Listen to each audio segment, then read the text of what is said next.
Where'd you find this?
It was at this moment that he knew. He fucked up.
Hello everyone, it is me, PUY, or PUY, just don't call me Pi, and I am back again today with this awful thought experiment gone wrong, the self-destructor.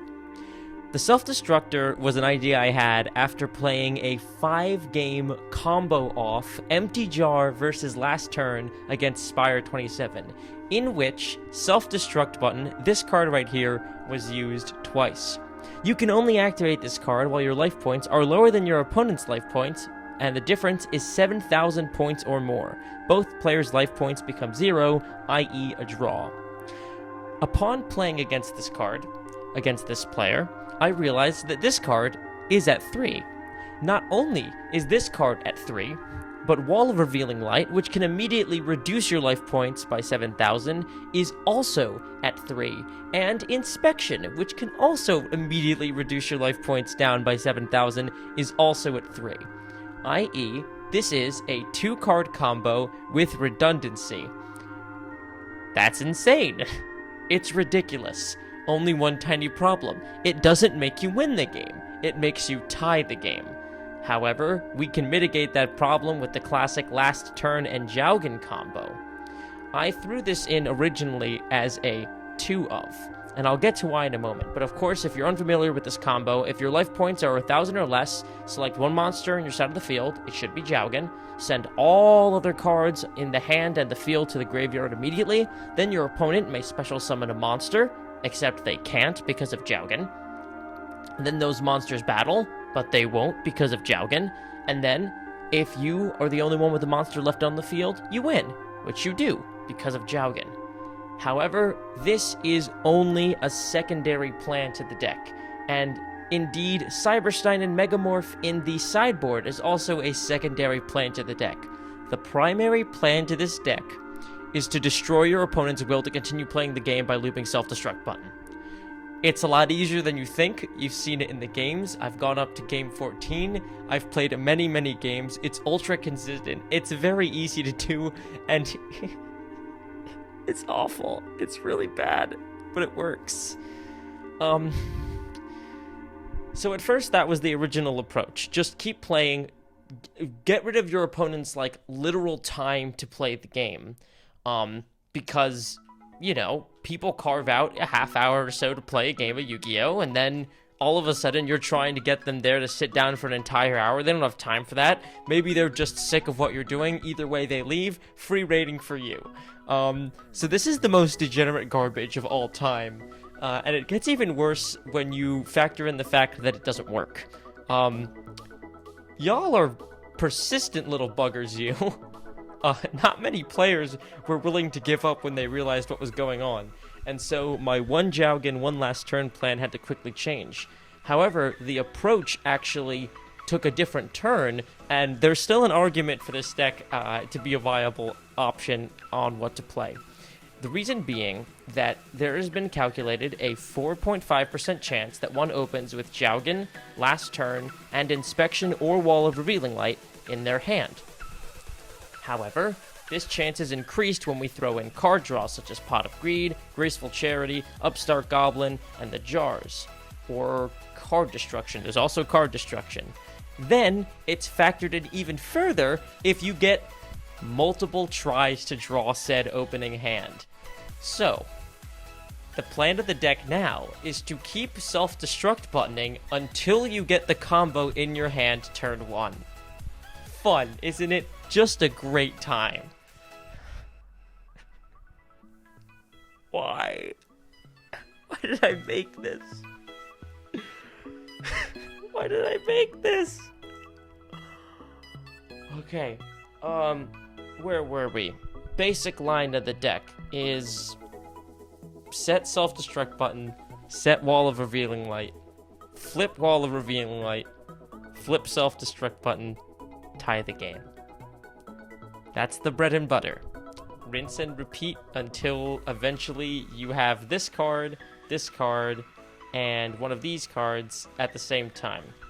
To aid this, the deck draws a lot of cards, and I mean like a lot of cards.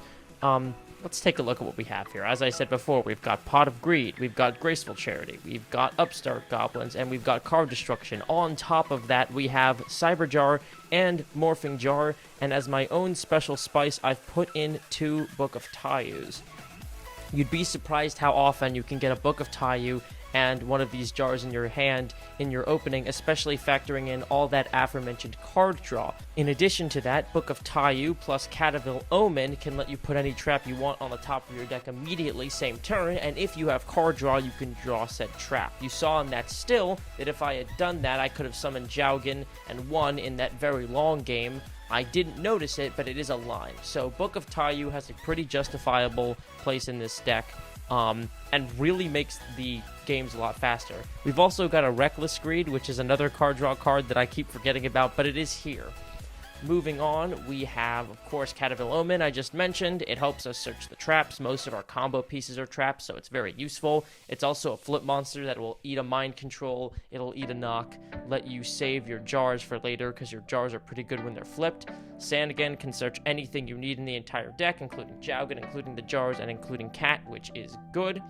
We have Giant Trinade, kind of one of the most important cards of the deck. Just resets everything, lets you play on your opponent's standby phase uninterrupted, which is really helpful.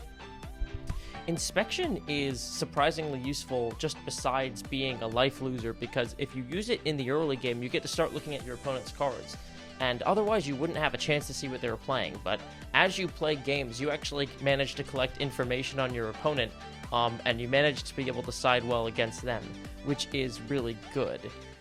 What do we got? We got Swords of Revealing Light, and we have Gravity Bind. Originally, I was playing Level Limit Area B, also in the main board, but it was not doing enough work. So we have these, slow down attacks. Of course, Wall of Revealing Light can be used to slow down attacks, and in fact, that's what it was intended to do. But where's the fun in that? And then lastly, we've got 3 Solemn Judgments and 3 Spell Shield Type 8.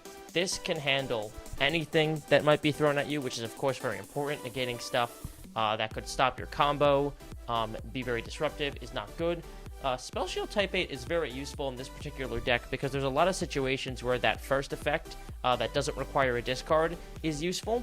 Specifically, if your opponent tries to book your Jowgen in response to using last turn, which would allow them to summon a monster and attack over the Jowgen, just use a Spell Shield. That's not an issue. It can also stop knock on your jars and knock on your cat. And you often also have enough card draw and filtering that you can hold a spell in your hand to use the second mode too. So this is very good piece in the deck. Moving on to the sideboard, I don't know what the hell's going on here. I kept changing things and I made a big mess. So let's talk about what's here nonetheless. Cyberstein is here along with 2 Megamorphs. You can supposedly kill your opponent this way. You can throw in the ring to make that go a little faster, or at least try to force a tie with all that. You can summon a Master of Oz and then go for ring or something. Or it's good if they are a deck with Solemns. This deck is very weak to Solemns, actually. But it's not good. And if you can think of a better thing to do with these slots, I highly recommend it. Necomane King, sort of the same thing. I didn't know what was going on here. I thought it would be really funny to set Necomane Kings and then have your opponent use, like, an Exiled Force on it, or a Mystic Swordsman level 2, or a Duo. There's reasons that you can put this in. It'll immediately end your opponent's turn, let you keep going. If they decide to go Reinforcement, Exile, and they do that before they do their set 4, if they're Warriors, say, that could be useful. It has little value beyond that, but then again, this entire deck has little value, so go crazy. We've got level limits. If they've got a bunch of level 4 attackers, this card's pretty useful. We've got Megamorphs to go with a Stein. We've got Mind Control and Nox to steal flips. I think this is too many. Maybe cut one of these, probably one of the Nox. But I didn't know what to put there either. Mystical Space Typhoons here against Anti-Spell Fragrance, against Solemn Warnings that are set, against Royal Decree. You're going to need more back row removal than just your True Nade, so that's here too. We've got 1 Ring of Destruction and 1 Prohibition, which are both, like, weird plans to deal with Solemn Warning. This deck's really, really, really bad against Solemn Judgment. I meant to say Solemn Judgment before, too. Solemn Warning's a different card. Solemn Judgment not only negates, like, a combo piece, which will probably stop you from winning, but it also halves your opponent's life points, which makes your self-destruct button not work anymore. On that same note, this deck is weak to Delinquent Duo. If your opponent plays a Delinquent Duo, you can't use button anymore unless you find an Upstart Goblin. So that's a giant flaw with this deck. Let's talk about the win rate of this deck. I believe my record at the moment is 23 wins and 29 losses, something around there. So it's sub 50%. I will say that the deck has gone through changes in both list and in philosophy of play. As I said before, it went from being a deck that is just about attrition and basically just a garbage troll deck to being a garbage combo deck. And when it did the latter, I got some more wins. But again, the deck's got some weaknesses, and sometimes even through all your filtering and your restarting, you're still not going to get there, because the law of averages is only so good at cheating the rules of this game. However, it's kind of effective, but it has cards that it just cannot beat, like Duo, like Solemn. That's really unfortunate. Another thing that's important about this deck is that you need to be good at rock, paper, scissors. Because a very important part of this combo is not just that you're consistently getting to retry your hand, but that you're also getting to consistently retry your hand and you're on the play, so your opponent doesn't have a chance to make a move. Because Solemn and Duo aren't an issue if they don't get to set Solemn or play Duo. That's how we play interactive Yu-Gi-Oh! So what I like to do is that for players above, like, 600 rating, I go scissors. For players from like 400 to 600, I'll go paper. And for players lower than that, I'll go rock as a starters. Those have always felt like kind of reliable as to what they choose at those ratings.